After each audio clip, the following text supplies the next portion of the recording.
Now welcome in Travis Copley from Old Hickory Bat Company. Travis, thanks for coming on. Corey, I appreciate it, man. It's my pleasure. Absolutely. Now, Old Hickory Bats, a new partner of ours here at Lake Point Sports, has been making bats since 1999 out of Goodlettsville, Tennessee. Has them in the hands of the likes of Mike Trout, Nolan Arenado, Charlie Blackmon, JD Martinez. First breaking into the majors in 2000s with David Segui. What was the turning point when the product goes from starting out really to being in the hands of the best player in this generation and Mike Trout? Right. So we were very fortunate back in I guess the end of '99 when our company was founded, and then into the season of 2000, that there was a relationship with one of our owners and David Segui. We came along at the right time in baseball. Basically, you were looking at two or three bat companies that provided probably 95% of the bats to professional players. That's big league and minor league. I was fortunate enough to be the first minor league player to ever swing them. And then David was the first big leaguer. Our two owners had a kind of a unique marketing approach with it. This was, back before the days of social media.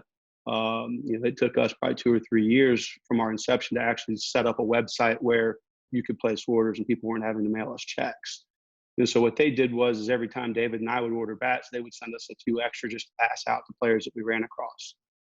So it was really a grassroots campaign to kind of build the brand, build awareness, and put a quality product in guys' hands. And then, we started doing bats for a lady out of New Jersey, probably 2006, 2007. Her name happened to be Debbie Trout, which is Mike's mother. And so she was ordering bats for Mike when he was an amateur. I personally met Mike, I believe, in the summer of 2008 at an amateur tournament down in Atlanta. Kind of hit it off with him real well. And it's just kind of grown since then. Now, what sets Old Hickory Bat Company apart? I mean, you stand out in a space where, you almost have a McDonald's, Disney brand in play with Louisville Slugger. You mentioned the number of bats that were producing for major leaguers at the time when you guys really came up. What was it when you looked at those companies and Old Hickory Bat Company that made them different? So back in the beginning, we made the effort to not treat players as a number, no matter if they were a big leaguer, minor leaguer, amateur. We really took the customization of the bats to heart, which at that time other companies weren't doing. Back in 2000, if you weren't Barry Bonds or Mark McGwire or somebody like that, you weren't getting exactly what you wanted. You were getting, basically what they had available that was, your model and your length and weight. As far as, tinkering around with the size of the barrel and the handle and putting different knobs on bats, that was really non-existent. Louisville did a little bit of it, but really nobody else did. And so we identified that as our niche. We were going to come in, we were going to make custom bats available to the entire market, whether you were little league or big league, and really build those relationships with the players to get, quote unquote, the perfect bat for them in their hands. 35 bat manufacturers certified by MLB. What goes into that process, and at what point do you kind of enter that mix when you feel like you have enough of a stronghold that you need to make that play to be certified?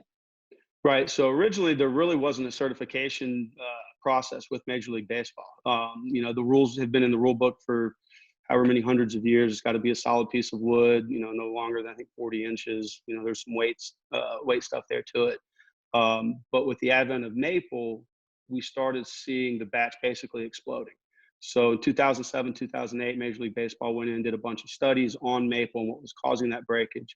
In 2009, they released their findings along with this certification process that basically covers everything from how we're sourcing our wood, how we're drying it, how we're storing it, how we're grading it, and then put in the density regulations with maple. Also part of that is their regulation policy or their approval policy, which is some money up front. It's an insurance thing. And then we have to send Major League Baseball bats for approval. And really it's a safety and health thing more than anything. You're obviously a product of the University of Tennessee, played in the Reds organization, were a teammate of Adam Dunn's in rookie ball. How difficult, you mentioned getting a couple other bats when you started swinging these to give to other players. How difficult is it to get a player? We almost know there's this superstitious aspect to baseball players to get them to swing a different kind of bat. Oh, absolutely. For us, the younger, the better. That's where, Lake Point comes into play with this. Because, we are out in front of that younger audience where they may know the name, but they haven't picked it up. They haven't hit with it. They haven't built that relationship with us. And like you said, it's a lot of superstition. If Mike Trout wasn't Mike Trout, he was a Mike Trout hitting a buck 90, scuffling to stay in the big leagues. He may not be with Old Hickory right now. You mentioned the presence here at Lake Point Sports. Certainly, you guys produce BB Core aluminum bats. Getting guys, younger guys, to want to swing a wooden bat. I mean, what's the challenge there to make it something that's accessible for younger players? And certainly, there are wood bat tournaments, but just to make that more accessible to the younger audience. Right, and depending on the age demographic we're looking at, if we're looking at let's say 8, 9, and 10 years old, it's a novelty thing. And I don't mean that in a disparaging way to our wood bat or anybody else, but those kids see the big leaguers on TV and they want what they have, whether it's the bat, the batting gloves, the shoes. Nike's making a killing off of the Trout shoes. They're size 4 and 5 for the little kids. That's all they want. When you get into that 11, 12, and 13 range, those kids start to play some wood bat tournaments. So it becomes a little bit more of a necessity for them. And that's about the age that we see the kids move to wood for training purposes. Whether they're getting ready to go into middle school or even high school, it'd be the first time they've swung a drop 3. With a wood bat and with the customization, we can do a little bit more model-wise to balance those bats out for them. So it's not going from a drop 10 aluminum bat to a potentially end-loaded, -3 BB Core bat. Then once you hit 14 and up and the scouts start rolling around, a lot of those scouts want to see the wood bats in the hitter's hands and also want to see the pitchers throw the wood bats too. And you guys obviously offer those steel pressed bats. Is that kind of the gateway to get them to go from being comfortable with the aluminum to saying, okay, I can swing wood as well? Right. So the steel press finish is our big league finish essentially. We envision that eventually over time, as we kind of upgrade our processes and our machinery, that all of our bats will be able to have that finish on it. It is a little bit more expensive. That's why we differentiate in the two right now. It basically just gives us another price point for the kids to get in at. What is the most popular style, length, weight, finish? I mean, is it something that you have, in Mike Trout? And I know you guys are offering the GOAT version of Trout's bat available right now at oldhickorybats.com. It's the same specifications to what he has. Is that set itself as the most popular that you have? The MT27 by far is our most popular model. Right behind that, here in the last probably 2.5 years, is Arenado's model, the 28NA. The Trout, obviously, because of Mike, but it's a very solid bat. It's our best-selling bat at any level, big league, minor league, little league.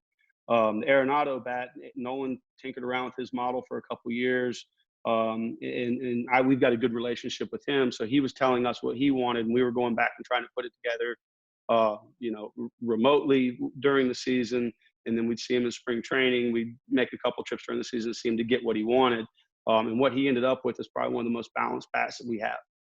It's a super dense piece of wood. Like I said, it's extremely balanced. And now we can attach his name to it, and it's taking off as well. I'm going to quiz you a little bit, though. What are the specs on Trout's bat?